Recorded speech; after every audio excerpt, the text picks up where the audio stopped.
عالمترین مردم کی است در روی دنیا؟ فقال انا اعلم، گفتن که من. فعتب الله علیه اذ لم يرد العلم علیه، الله تعالی عتاب کرد، سرزنش کرد. الله تعالی وحی داد که بنده از بندگانم در مجمع بحرین، بعضی ها میگن که بین آذربایجان و ارمنیه، هو اعلم منک، وای از تو داناتر است. یک ماهی را در مامدانت گیر همراهت، هر وقتا که همون ماهی را که گم کردی همونجا اون بنده را وامی خورید. سنگ رو در خاطر دارید، من در همونجا ماهی را فراموش کردم، یعنی ماهی همراه همون نیست. مثلا چیزی که ما میخوایم همون گم کردن ماهی هست. ناگاه مردی را دیدن که با لباس خودش را پیچانده هست. با حضرت موسی گفتن که من موسی هستم. حضرت موسی گفتن که برای ما اجازه میدهید که ما پیروی از شما کنیم؟ هل اتبعکم، آیا اجازه است که من پیروی از شما کنم؟ علی ان تعلمنی، برای آنکه شما به من تعلیم دهید از اون تعلیماتی که داده شده. تو هم با من صبر کردن نمیتونی، تو از من علم آموختن نمیتونی. حضرت موسی گفتن که ان شاء الله من طالب علم صابر میاوی، صبر کننده. اسلوب علم گرفتن در نزد من همین خلاص که سوال نمیدی، حتی نفهمی هم باید سوال ندی. حضرت موسی راضی شدن. و حضرت موسی پرسیده شدن که ای الناس اعلم، کدام از مردم داناتر است؟ عالمترین مردم کی است در روی دنیا؟ فقال انا اعلم، گفتن که من. در اون روایتی پیشینه بود که آیا در روی دنیا یگان کس رو میدونی که از تو عالمتر باشد؟ گفتن نه، یعنی از خودم عالمتر در دنیا نمیدانم. راست گفتن. و اینجا گفتن که از همه در دنیا کی هست یعنی عالمترین، یعنی عین زمان از زنده ها. انا گفتن انا اعلم، من داناتر هستم. راست گفتن. فعتب الله علیه اذ لم يرد العلم علیه، الله تعالی عتاب کرد، سرزنش کرد. ببینید یعنی خطاگی از پیغمبر، لیکن این خطایی ها خطاگی در بیان شریعت نه. پیغمبرها معصوم هستند از بیان خطا در بیان شریعت، و ایشون از گناه معصوم هستند. گناه یعنی قصدن یک گناه نمیکنن. خطا این یعنی خطا سهوا میشه، اجتهاد کردن و نادرست برآمد. فعتب الله علیه، الله تعالی ایشان را عتاب کرد، سرزنش کرد. اذ لم يرد العلم الیه، چون علم را به الله تعالی برنگرداند. الله تعالی سرزنش کرد که علم را به سوی الله برنگرداند. نگفت الله اعلم، نگفت.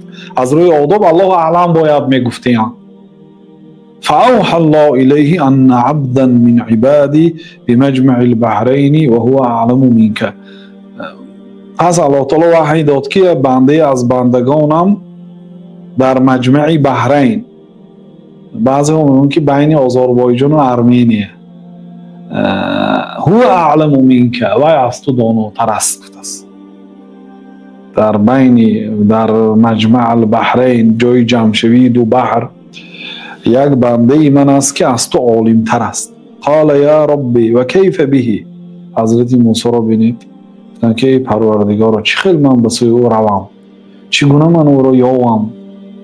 فقیل له احمل حوتا فی مکتل، یعنی یک ماهی را در مامدانت گیر همراهت. فاذا فقدته فهو ثم، هر وقتا که همون ماهی را که گم کردی همونجا اون بنده را وامی خوری. فانطلق و انطلق بفتاه یوشع ابن نون، و حضرت موسی براه برآمدند، سفر ادامه شروع کردن برای طلب علم.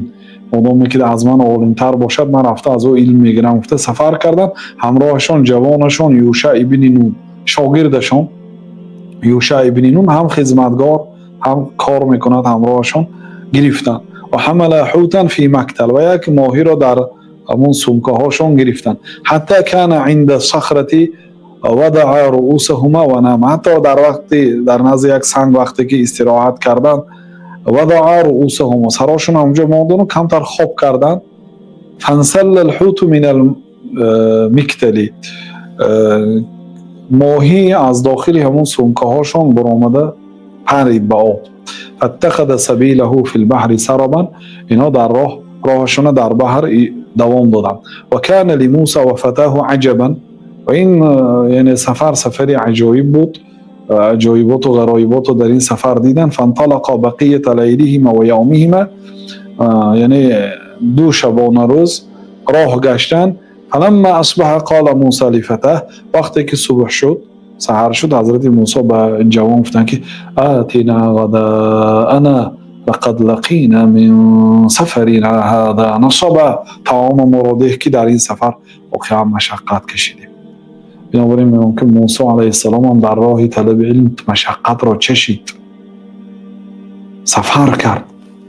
ولم یجد موسی مس من النصب حتی جاوز المکان الذي امر به. و موسی هم از مشقت ها چشید حتی همون جایی که الله تعالی امر کرد اونجا رو گذشت. قال له فتاه ارأيت اذ اوینا الى الصخره فاني نسيت الحوت. او جوان گفت که اون سنگ رو در خاطر دارید، من در همونجا ماهی رو فراموش کردم، یعنی ماهی همراه همون است. قال موسی ذلك ما كنا نبغي فارتد على آثارهما قصصا. گفتن اون چیزی که ما میخوایم همون گم کردن ماهی هست، گم کردن ماهی علامت است. برگشتیم، گفته به همون جایی که ماهی رو گم کردم برگشتم. فلما انتهى الى الصخره، وقتی که به جای همون سنگی که در اونجا خواب کرده بودن و ماهی را اونجا گم کردن آمدن، اذا رجل مسجن بثوب، ناگاه مردی را دیدن که با لباس خودش را پیچانده هست. مسجن یعنی مغطا، خودش را با لباس پیچانیدگی هست، همونجا ایستادگی هست. او قال تسجى بثوبه یا تسجى بثوبه، یعنی با لباسش خودش را پیچانید. فسلم موسی سلام دادن، سلام علیکم گفتن. فقال الخضر و انا بارضک السلام. بعض علما در معنای و انا بارضک السلام یعنی از کجای زمین این سلام، یعنی گفتن که مردمی اون دیاری که خضر علیه السلام اونجا زندگی میکردین با این السلام علیکم با این گونه سلام نمیدادین، بنابراین غریب شماریدن. گفتن این سلام از کجا؟ یعنی این در زمینی که من اینجا زندگی میکنم مردم با این گونه سلام ها بین هم دیگر سلام نمیدن. حافظ ابن حجر گفتن که اونا ظاهری قصه این که اونا در بین کافرها زندگی میکنن. فقال انا موسی، و حضرت موسی گفتن که من موسی هستم. و در همینجا میگن که این دلالت میکند که پیغمبرها هم غیب نمیدونن، برعکس اگر دانن و شناسن که این موسی هست میگفتن که خوش آمدی این موسی. یعنی این عادت پیغمبرانه که یا آدم شناسان هم دروغ به خودشون ناشناس که نمیگه این خیلی نمیکنن، مادامی که موسی و حرمت و احترامش به جا میبیرن خوش آمده ای موسی میگن. نشناختن. فقال انا موسی، من موسی گفتن حضرت موسی. فقال موسی بنی اسرائیل، موسی بنی اسرائیل هستی؟ انا بینید این رد به سخن همین نوفی بوکالی که او گفته بود که این موسی بنی اسرائیل نگفته بود. یعنی حدیث میگه که این موسی بنی اسرائیل، چون که خضر گفت که من موسی گفتن حضرت موسی، خضر سوال موسی بنی اسرائیل؟ قال نعم، گفتن که آره من همون موسی بنی اسرائیل. این دلالت میکند که بعضی بار دیگر پیغمبرها غیب را نمیدونن تا الله آنها را با خبر نکنه. و اولیاها از کجا غیب میدونن؟ پیغمبر از همه بالا هست، پیغمبرها غیب را نمیدونن، اولیاها به طریق اولا نمیدونن. قل لا یعلم من فی السماوات والارض الغیب الا الله، بگو در زمین و آسمان ها غیر الله کسی غیب را نمیدوند. چجای امام های بعضی طایفه ها که به خودشان امام گرفتن، امام های اهل سنت و جماعت، اونا غیب نمیدونن. غیب را حتی پیغمبرها نمیدونند مگر اون غیبی که به واسطه جبریل به آنها الله تعالی خودش خبر داده است به طریق وحی. ولی اون وحی میدونن، اون غیب میدونن، اون غیبایی که خبرش آمد، اما غیب نمیدونن. تو کی هستی من این گونه سلام میدهی؟ من این سلام را در جای من نیست. گفتن که من موسی بنی اسرائیل. گفت آره. قال هل اتبعك على ان تعلمني مما علمت رشدا. با حضرت موسی گفتن که برای ما اجازت میدهید که ما پیروی از شما کنیم. هل اتبعک، آیا اجازت است که من پیروی از شما کنم؟ علی ان تعلمنی، برای آنکه شما به من تعلیم دهید از اون تعلیماتی که داده شدید، یعنی از اون علمی که الله تعالی برای شما داده است برای من علم میدهید تا اینکه من شما رو پیروی کنم. قال انک لن تستطیع معی صبرا، تو همراه من صبر کردن نمیتونی، تو از من علم آموخته نمیتونی. یا موسی انی علی علم من الله علمنيه لا تعلمه وأنت على علم علمكه الله لا أعلمه. ای موسی من علم دارم که الله تعالی به من تعلیم داده، اون علم رو تو نمیدانی، تو علم داری که اون علم رو الله تعالی به تو تعلیم داده من نمیدانم.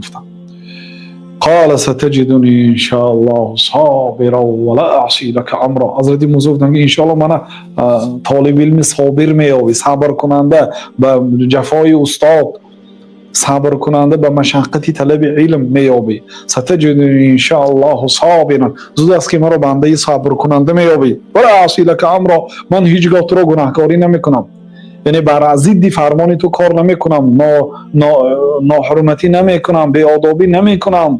گفته وعده ها دادن. فانطلقا، یعنی حضرت خضر گفته بودن که تو خود در نزد من صبر کرده نمیتونی، اسلوبی درس دادن من سخت است. هر استاد از اسلوبی درس دادنش از استاد دیگر فرق میکنه، هر یک از طریقه خود را دارد.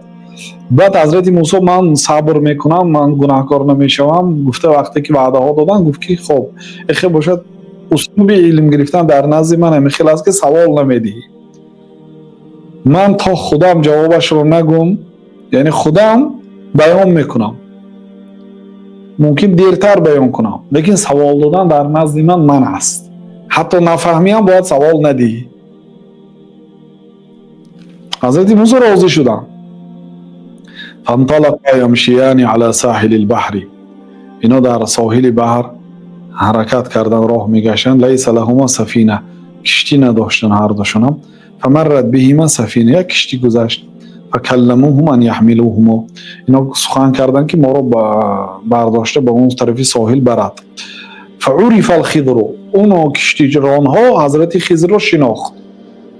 فحملوهما بغیر نول، بی پول اینها شنو، بی اجاره، بی پول گفت شنید به حرمت خضر. فجاء عصفور، خب در این وقت یک گنجشک آمد. فوقع على حرف السفینه، به یک طرفی کشتی نشست. حرف به معنای طرف، به یک اطرافی طرفی کشتی نشست و فنقر نقرة او نقرتین فی البحر، یک نول یا دو نول از بحر آب گرفت، یعنی آب خورد. فقال الخضر یا موسی، و حضرت خضر گفتن که موسی ما نقص علمی و علمک من علم الله الا كنقرة هذا، علم من و علم تو در نزد علم الله تعالی مانند همین یک دو، یعنی نولی که زد، همین گنجشک، خودش گنجشک است، چقدر آب میگیرد از بحر؟ با یک نول یا دو نول فقط آب گرفت. همین از آب بحر چقدر آب کم شد، همین قدر علمی ما نسبت علم الله تعالی، یعنی برای فهمیش بنده ها، برای معلوم شدنش، و الا یعنی علم الله تعالی وسیع‌تر است.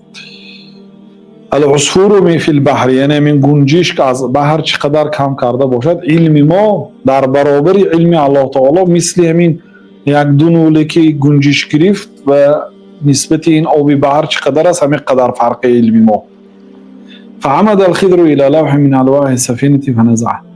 بعد حضرت خضر یک کشتی رو، یک تخته‌اش رو کندن و پرتافتن، کشتی رو یک تخته‌اش رو کندن و پرتافتن، یعنی کشتی خراب کردن، کشتی و ظاهرا ضررشان رسید.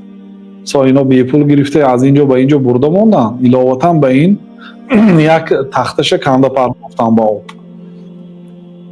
فقال موسی قوم حملون بغیر نول عمدت الى سفینتهم فخرقتها لتغرق اهلها، این آدم ها ما بی پول اینجا به اینجا آوردن و ما نیکی کردن، تو باشی کشتی آنها رو سوراخ کردی تا اینکه اهل آنها غرق شوند.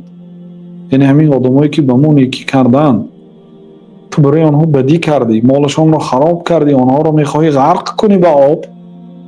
قال علم اقل لك انك لن تستطيع معي صبرا، ای موسی من به تو مگر نگفتم که تو همراه من صبر کردن نمیتوانی؟ مگر من به تو نگفتم که تو باید به من سوال ندی؟ قال لا تؤاخذني بما نسيت، حضرت موسی گفتن که مرا سرزنش نکن با آن چیزی که فراموش کردم. یعنی واقعا فکانت الاولى من موسی نسیانا، همین یکم اعتراضشون از جانب موسی از روی فراموش خاطری بود، فراموش کردن که باید سوال نمیدادن آخر. لیکن وقتی که دیدن که اصلا در دین پیغمبرها مکافات نیکی است، نه بدی. الله تعالی میگه که هل جزاء الاحسان الا الاحسان، مگر مکافات نیکی نیست؟ بله نیکی است. کسی که به شما نیکی کرد یا ضرر باشد شما باید نیکی کنید، اگر نتونید دعا کنید در حقش. آخه اینو نیکی کردن لیکن حضرت خضر کشتی رو خراب کردن. بعد گفتن که آخر من به تو نگفته بودم؟ قال علم اقول لك انك لن تستطيع معي صبرا، من تو مگر نگفتم که تو همراه من صبر کردی؟ خلاصه فانطلقا، رفتن، یحکمش بخشیدن، از این فراموشی شد. فانطلقا فاذا غلام يلعب مع الغلمان، ناگاه وقتی که رفتن یک کودکی رو دیدن که با کودکا بازی میکرد. یک گروه کودک غلام بچه ها بازی میکردن که نابالغ‌ها. فاخذ الخضر برأسه من اعلاه فاقلع رأسه بیده، اون کودک یختش گرفتن سرش، حضرت خضر کندن سرش، یعنی کودک سرش از تنش جدا کردن. الله المستعان. فقال موسى اقتلت نفسا زكية بغير نفس، تو یک نفس بیگناه ناحق به قتل رسانیدی. ببینید این دفعه حضرت موسی فراموش نکردن، این دفعه غضب کردن. یعنی اون چیزی که در دین حضرت موسی حرام است، آدم کشی، خاصتا بیگناه، کودک، نابالغ، این گناه عظیم است. بنابراین غضب کردن. قتلت نفسا زکیة بغیر نفس، تو مگر شخص بیگناه رو بدون حق ناحق خونش رو ریزانیدی. حضرت خضر گفتن که الم اقل لك انك لن تستطيع معي صبرا، مگر من به تو نگفتم که تو همراه من صبر کرده نمیتونی؟ قال ابن عیینه، سفیان ابن عیینه گفتن که و هذا اوکدو، در اینجا تاکید کرد. یعنی بار اول گفته بودن که الم اقل گفته بودن، آیا من نگفتم گفته بودم، آیا من نگفتم که تو صبر کردن؟ در اینجا الم اقل لک گفتم، مگر من به تو نگفتم که تو صبر کردن نمیتونی همراه من؟ خب فانطلقا، خیر گفتن اینش هم بخشیدن، دوبار شد. فانطلقا حتی اذا اتیا اهل قرية استطعما اهلها فابوا ان يضيفوهما فوجدا فيها جدارا يريد ان ينقض فاقامه. حتی اون راه گشتن، حتی به نزد دیهی رسیدن که یا دیوال قریب که می افتید، یا دیوال دیدن که یعنی نزدیک شده بود که افتاد. اینا از اهل همون دیه ان یضیفوهما طلب کردن که اینا مهمانداری کنن، اینا غریب هستن، اینا راهگذر هستن، یعنی مهمانداری کنند، یگان طعام بیارد. باید این کار هست در اسلام و مسلمان هم که آدم بیگانه اگر واقعا غریب باشد، مهاجر باشد، مهمان باشد، گرسنه باشد و طعام دادن نکنین. غیر زکات و غیر دیگر حقها با این حقها هست، احترام مهمون و طعام دادن. اینا وقتی که طعام مهمانداری طلب کردن، مهمان نکردن آنها، فوجد فیها جدارا، یک دیوال رو دیدن که دیوال قریب که افتاد، فاقامه، اون دیوال گشته و ایران کردن و از نو راست کردن حدشون موسی که خضر با راهنمایی حضرت خضر. یعنی دیوال افتیدنی بود، پر افتاندند و گشته لای کردن و غشتاشو گرفته چینده دیوال راست کردن. قال الخضر بیده فاقامه، خلاصه با دستشان دیوال را راست کردن.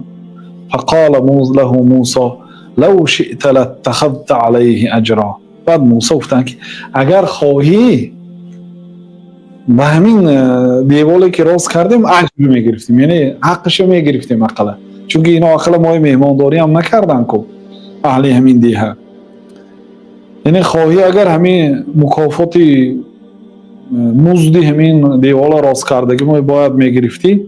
و حضرت خضر گفتن که قال هذا فراق بینی و بینک، اکنون وقتی آن آمده است که هر دومون جدا شویم، چون که دیگه شاگردی و جا آورده نتونستن حضرت موسی. گفتن که اکنون هذا فراق بینی و بینک، اکنون وقتی جدایی ما اومد. قال النبی صلی الله علیه وسلم، پیامبر صلی الله علیه وسلم دیگه یرحم الله موسی، الله تعالی موسی را رحمت کند. لودیدنا لو صبر حتی یقص علینا من امرهم، کاش این موسی صبر میکرد و ما دوست میداشتیم که الله تعالی قصه آنها رو به ما نقل کند. بیچاره.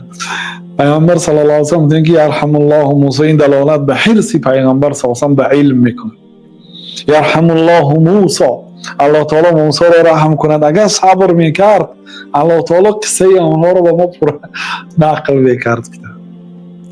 خلاصه این حدیث را امام بخاری در زیر بابی آن آوردن که مستحب است برای عالم اگر پرسیده شود که از همه عالم ترین کی است، گوید الله اعلم گوید گفتن، همچون آداب همراه الله تعالی.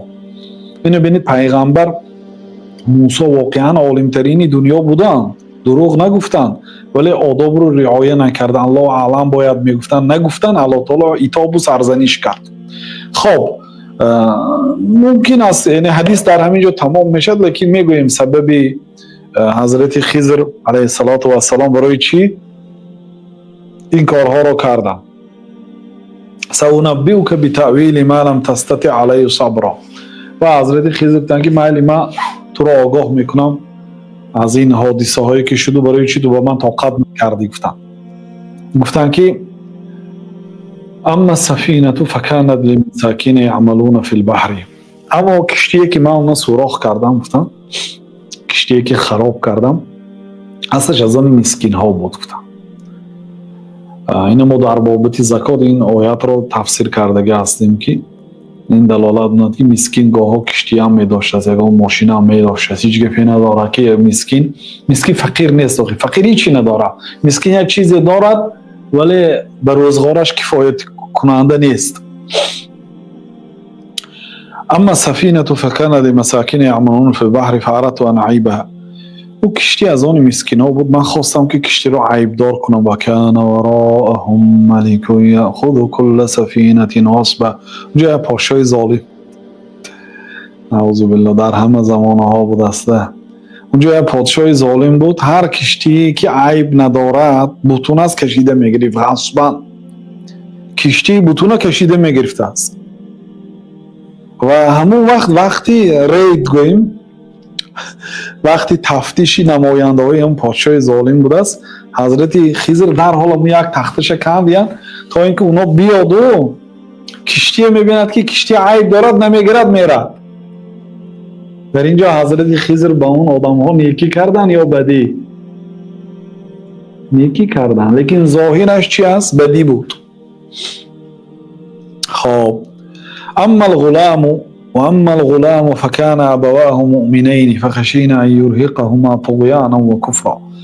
اما اون غلامی که سرش من گرفتم، اونا پدر و مادرش آدمای مؤمن بودن و در علم الله تعالی، در تقدیر الله تعالی، همین که همین آینده همین کودک اگر کلان شود کافر میشود، کافر شده با پدر و مادرش هم کافر میکرد است.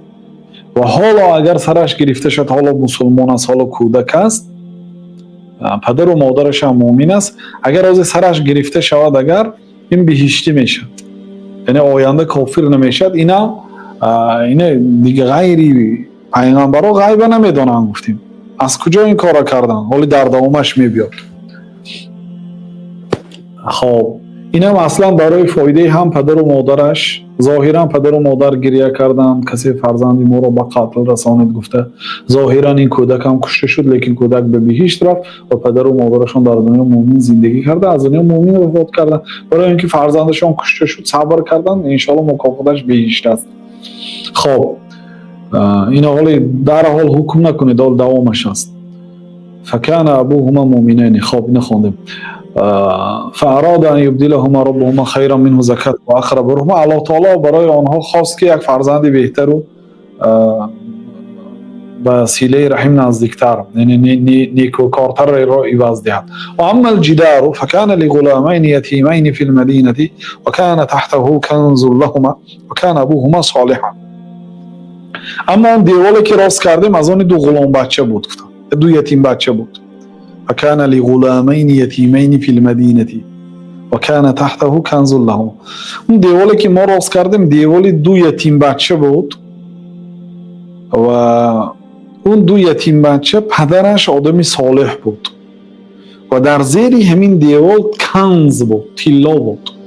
اگر دیوال افتاد کنز کشاده میشد. тиллои мардум медиданду мегирифтанд. девол қариб афтидани буд, ҳоле на афтидааст. ино девола афтонда азига рост карда боли ҳамун канза пӯшидан ва он нишонааш буд. ин кӯдако вақте бояд ба балоғат мерасиданд, девола вайрон карда канза мегирифтанд тиллоро. яъне васияти падарашон буд. ва кана абуҳума солиҳан, падарашон одами солеҳ буд. ҳатто баъзе муфассирон гуфтанд ки мақсад аз падараш 7 кушт бобокалонаш одами солеҳ буд. бинобар агар одам солеҳ шавад, фарзандошам ғолибан солеҳ мешавад. абуҳума солиҳон, падараш одами назм буд. ба ҳамин хотир мо ҳамин ятимбачаҳо хидмат кардем, яъне деволаш рост кардем. ин некӣ буд барои онҳо гуфтанд.